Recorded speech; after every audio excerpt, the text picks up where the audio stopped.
que Pedro es el vocero. Estamos en Hechos capítulo 2. Ante las burlas de los enemigos a la manifestación gloriosa del Espíritu Santo, Pedro va a hablar como vocero. Entonces todo parece indicar que estaban sentados y ahora se pone en pie, pero se pone en pie con los 11, porque ya Matías ha sustituido a Judas y ahora el grupo de los 12 está unido. Es decir,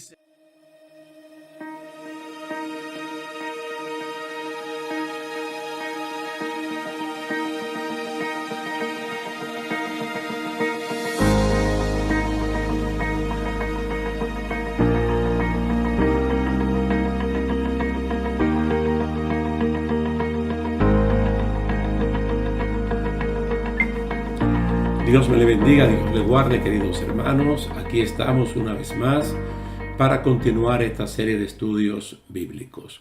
Como dijimos anteriormente, vamos a hacer un pequeño alto en el estudio de la Iglesia del Nuevo Testamento, en el libro de los Hechos, para ir a los Evangelios y ver la causa por la cual ellos actuaron de la manera que actuaron hasta donde hasta ahora hemos podido ver.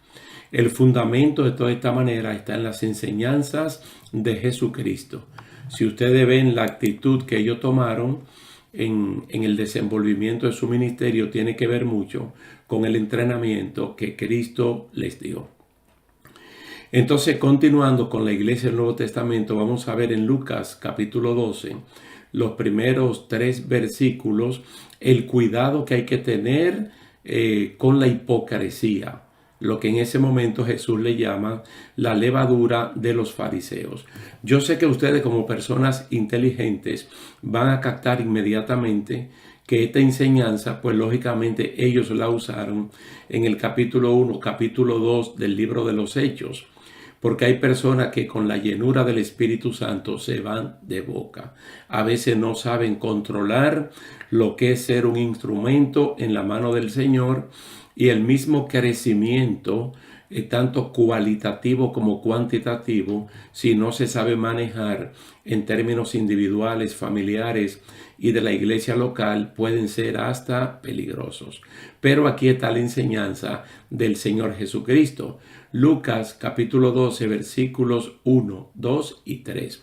En esta versión dice de la siguiente manera: en estas circunstancias, cuando una multitud de miles y miles se había reunido, tanto que se atropellaban unos a otros, Jesús comenzó a decir primeramente a sus discípulos: guardaos de la levadura de los fariseos, que es la hipocresía. Y nada hay encubierto que no haya de ser revelado, ni oculto que no haya de saberse. Por lo cual todo lo que habéis dicho en la oscuridad se oirá a la luz, y lo que habéis susurrado en las habitaciones interiores será proclamado desde las azoteas. Siempre es bueno comenzar por la última parte, ¿no? de este trozo de la palabra del Señor que acabamos de leer, y las cosas que se dicen en oscuridad o en las habitaciones interiores, está hablando de lo privado, las cosas que uno habla en privado. Recuerden la primera acción disciplinaria de la iglesia del Nuevo Testamento en el libro de los Hechos, que fue el caso de Ananías y Zafira.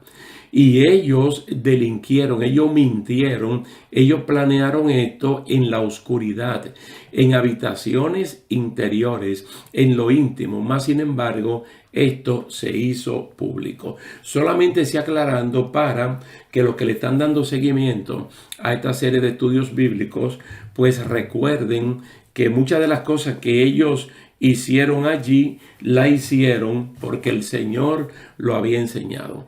Ahora, el contexto que Jesús usa para aconsejar, entrenar a sus discípulos para que se cuiden de la hipocresía es un crecimiento descomunal de gente que se reúnen para oír a Jesús.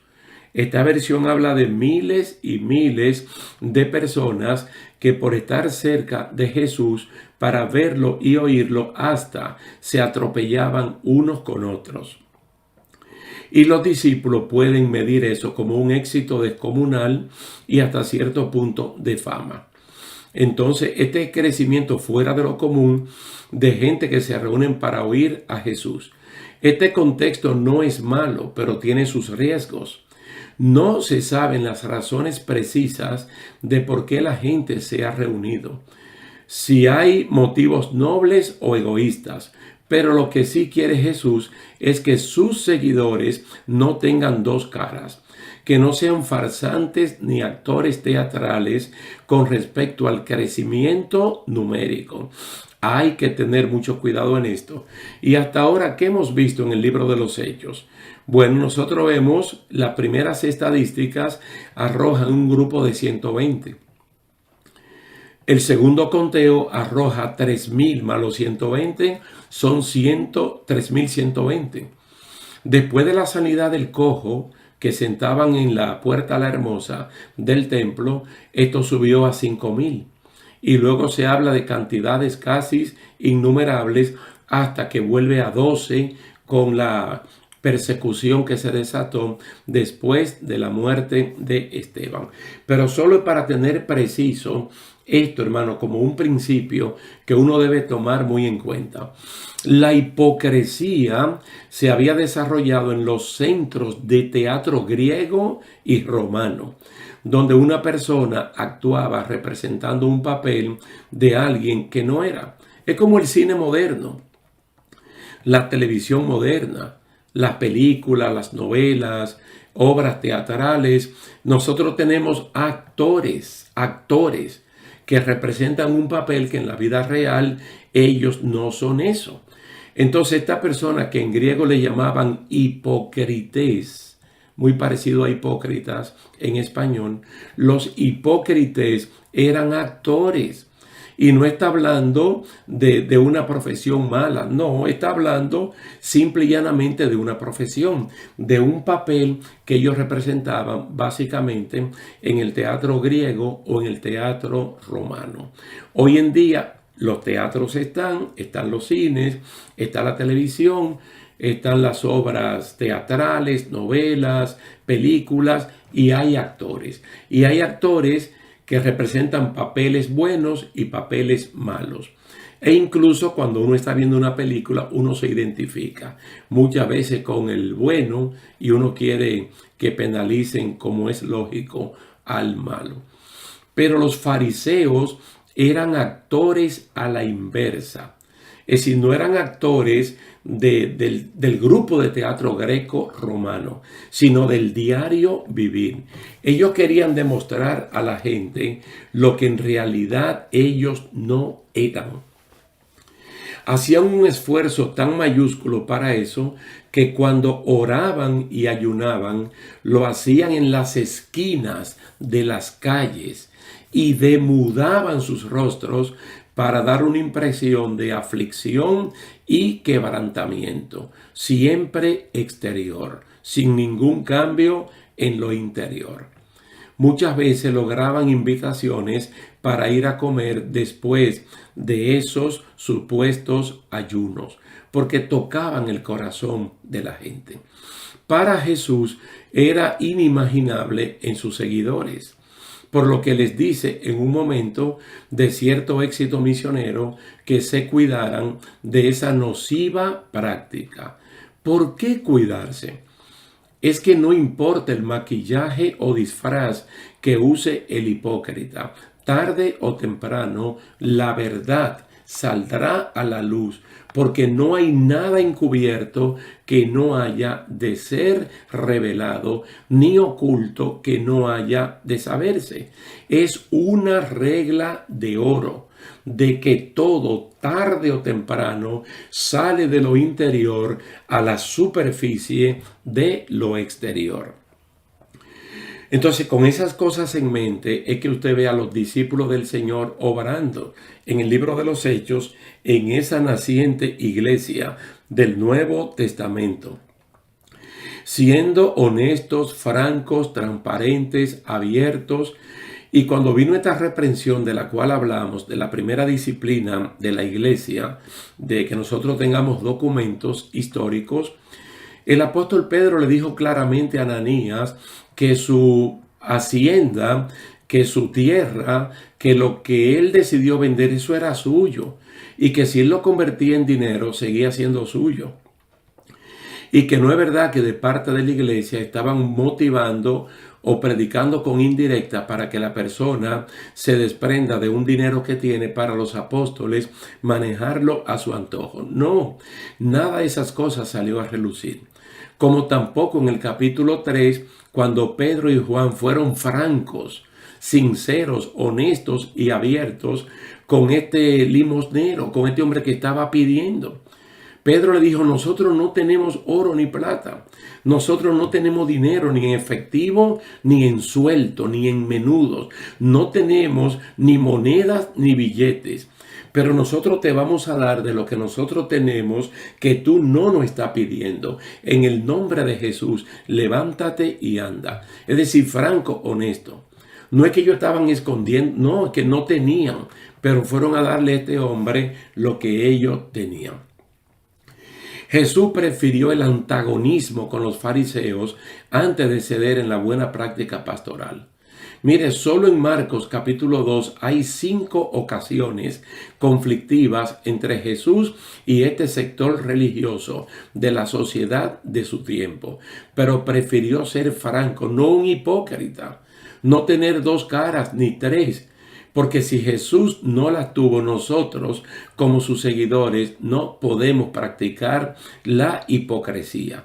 La Biblia habla en una carta que Pablo escribió a los Corintios, en la primera, que ahora nosotros tenemos que hablar con panes de verdad y de sinceridad. ¿Por qué panes? Porque el pan se le podía agregar un elemento extraño llamado levadura que lo hacía crecer a una dimensión que naturalmente él no podía crecer así. Entonces era un puro acto de hipocresía. ¿Qué es lo que le está diciendo? Cuídense de la levadura de los fariseos. Entonces exteriormente va a haber una apariencia que no tiene que ver nada con el interior de estas personas. Mateo 5, 6, 7 es un bloque que abarca el cuerpo completo del Sermón del Monte, donde Jesús establece el estándar de vida más alto para un cristiano. Jesús ataca la superficialidad de los que practican un sistema religioso legalista, ceremonial y de apariencias externas. Y en cambio establece la forma real de vivir vidas correctas de acuerdo con la voluntad y el plan de Dios. Si usted quiere, después que termine de escuchar y de ver este estudio bíblico, hágase usted mismo el favor de leer el Sermón del Monte, pero leerlo completo. Mateo 5, 6 y 7, que va a ser muy edificante para tu vida. Y si le da seguidilla a la palabra del Señor, de un brinquito al capítulo 23 del mismo Evangelio de Mateo para que vea la reprensión que Jesucristo le da a los saduceos, a los fariseos y a los escribas. Todo en consonancia con Lucas capítulo 12, versículos 1 al 3, de que todo lo que está en oculto, tarde o temprano, se va a saber. Entonces, ¿cómo describe Cristo a estas personas? Interiormente podridos. Y hay un momento que los representa como sepulcros. Esos sepulcros, esas sepulturas o nichos, como quiera que sea, limpiecito, bien bonito por fuera, pintaditos, ordenaditos, con una vela encendida, con flores, con un cuadro de la persona o de las personas que están depositados allí los cuerpos. Pero ¿qué Cristo dice? Por dentro están podridos, están llenos de gusanos. Y le habla de la apariencia externa de la ropa, el gran cuidado que tenían para que los demás vieran una apariencia externa de lo que internamente no era. hay que tener mucho cuidado. Por muchos años, la iglesia cristiana, no solamente en las iglesias locales donde muchos de nosotros nos congregamos, sino en iglesias históricas, básicamente en Estados Unidos, iglesias con más de 300, 400 años, ellos acostumbraban al final del servicio, cuando ya terminaba el culto, recitar el Salmo 19:14. El Salmo 19:14, que dice: sean gratos los dichos de mi boca y la meditación de mi corazón delante de ti, oh Jehová, roca mía y redentor mío. Yo he dicho que si Dios me permitiera reescribir este versículo, yo le haría un cambio sin alterar absolutamente nada. Y antes de decir que sean gratos los dichos de mi boca, yo pusiera primero los pensamientos de mi corazón. Usted ve cómo dice: sean gratos los dichos de mi boca y los pensamientos de mi corazón. Sean gratos los dichos de mi boca, lo pusiera yo en segundo lugar. Y entonces que sean gratos los pensamientos de mi corazón. Porque los dichos se gestan primero en los pensamientos. Entonces los pensamientos son las cosas ocultas, las que están en los salones interiores, en las habitaciones interiores, en la oscuridad, y luego los dichos es cuando las cosas se hacen externas, cuando ya se saben. Entonces es mejor ser genuino de corazón que de boca. Porque si uno es genuino de corazón, va a ser genuino de boca. Si uno no es genuino de corazón, va a ser un hipócrita de boca, que es lo que el Señor quiere aquí impedir. Pero noten que el contexto en el cual Él está diciendo esto es un contexto de éxito. Lógicamente aquí es un éxito numérico de grandes cantidades de personas que están viniendo a la labor misionera de Jesús y los discípulos, y uno se siente halagado de que tantas personas estén interesados en escuchar y en ver al líder Jesucristo. Pero a veces no es un asunto numérico de personas, puede ser numérico de prosperidad económica, de prosperidad material. Entonces uno tiene que tener mucho, pero mucho cuidado con respecto a cómo uno maneja la prosperidad material, y que uno comience a creerse que la prosperidad material es el único símbolo de la prosperidad espiritual. Nosotros podemos ver ejemplo en Job, podemos ver ejemplo en Abraham, podemos ver ejemplo en otros también que materialmente fueron bendecidos de parte del Señor, también a través del trabajo que ellos realizaban. Porque no fue que la prosperidad vino automáticamente, sino que esta persona trabajaba. Abraham, que lo tenía todo, vivió como el que no lo tenía nada, porque él anhelaba buscar algo mejor. Por otro lado, vemos el caso de Eliseo, que era hijo de un gran hacendado y que tenía una hacienda que realmente casi el dueño era el mismo Eliseo. Y fruto de su llamado, él dejó todo eso para seguir a Elías, sustituir a Elías, y entonces seguir la labor en medio del pueblo como profeta. ¿Cómo vivía Eliseo? Con el pan nuestro de cada día, sin nada acumulado. Y fue un hombre prosperado, el apóstol Pablo. Un hombre con abolengo, con apellido, un hombre que venía de una familia pudiente, que habiendo él nacido en Tarso de Cilicia, los padres pudieron enviarlo a Jerusalén a estudiar con el mejor instructor de ese tiempo, Gamaliel, y eso no era gratis. Entonces Pablo dice que él, no teniendo nada, él vive como si lo tuviera todo. Esa es una vida real, una vida práctica, no una vida hipócrita. Como hay personas cuyo amor es fingido y también su piedad, así como la fe, ambas cosas se convierten en apariencia. ¿Qué nos aconseja Juan en 1 de Juan capítulo 3, verso 18? No amemos de palabra ni de lengua. No amemos de palabra ni de lengua, sino de hecho y en verdad. Eso nos manda la palabra del Señor. Amar no de palabra ni de lengua, porque si amamos de esa manera seríamos puros hipócritas, que en el corazón deseamos el mal para una persona al cual le estamos hablando el bien. Los seguidores de Jesús deben marcar distancia para no ser arrastrados por la ola de la pasión de la carne, la pasión de los ojos y la arrogancia de la vida. Cosas estas superficiales que sirven para dar apariencia temporal, maquillaje. Luego el maquillaje se quita y luego está la persona real. Esto quiere decir que el lenguaje del amor de una vida real no es lo superficial, sino los hechos. Los que viven vidas superficiales lo hacen para buscar créditos por la apariencia de lo que hacen. Los que viven vidas reales basadas en el amor ágape buscan el bienestar de los demás a cambio de nada.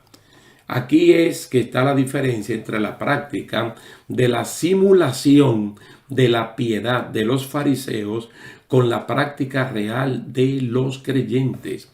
Todo lo que en oculto se planea, lo que en la oscuridad se maquina, tarde o temprano ha de salir a la superficie. Entonces, volviendo de nuevo, antes de terminar, a Lucas capítulo 12, versículos 1 al 3, debemos tomar en cuenta muy seriamente al día de hoy estas palabras de Jesús: guardaos de la levadura de los fariseos, que es la hipocresía. Como este pasaje está en Mateo, en Marcos y aquí en Lucas, por ejemplo, en Marcos, cuando el Señor le advierte de que se guarden de la levadura, ellos entendieron que Cristo los estaba reprendiendo porque ellos no trajeron pan, porque se le había olvidado el suministro del pan y siendo ellos mínimo 13 personas, solo tenían un pan. Pero ya ellos habían pasado por la experiencia de la multiplicación de los panes para alimentar a los 4,000 y a los 5,000. Entonces, como ellos estaban discutiendo entre sí, porque Cristo al mencionar la palabra levadura, ellos vieron levadura como sinónimo del pan. Entonces Cristo les dijo: yo no le estoy hablando a ustedes de pan, no le estoy hablando del pan. Porque si se tratara del pan, ¿con cuántos panes alimentamos a 5,000? ¿Con cuántos panes alimentamos a 4,000? Quiere decir que si ahora tenemos un pan para 13, ahora tenemos más recursos que cuando hubo que hacer el milagro para alimentar a estas 9,000 personas, sumando los dos grupos. Entonces es que ustedes no tienen memoria, le dice. Es que la memoria histórica del pueblo de Dios se desvanece tan rápido. Yo lo que le estoy hablando es de la hipocresía. No solamente la de los fariseos, pero la de Herodes también, el gobernante de turno, el hijo de Herodes el Grande en esa comarca donde estaba Jesús. Nosotros debemos tener muchísimo cuidado como para no aparentar lo que realmente nosotros no somos. La cara que Dios nos ha dado es única, más nadie la tiene. Entonces tenemos que presentarnos tal y como nosotros somos. Y si en algún momento cometemos un error, lo que mejor podemos hacer es reconocerlo. Porque en ese pasaje del capítulo 10, verso 14 de los Salmos, también dice, habla de la bienaventuranza de aquel que reconoce sus propios errores y se puede apartar de ellos. Entonces Dios está llamando a la iglesia a ser real, a ser auténtica, para no ser una iglesia engañadora.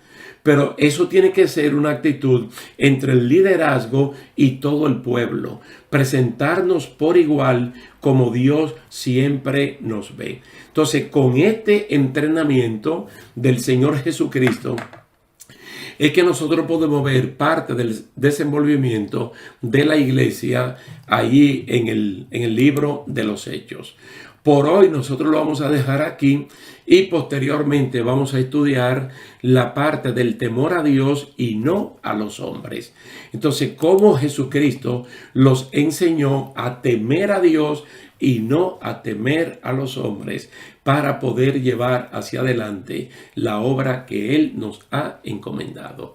Vamos a dejarlo hasta aquí, queridos hermanos, dándole gracias a Dios por esta linda oportunidad y yo personalmente a ustedes por el tiempo dispensado, esperando vernos en una próxima ocasión. Dios me le bendiga, Dios le guarde.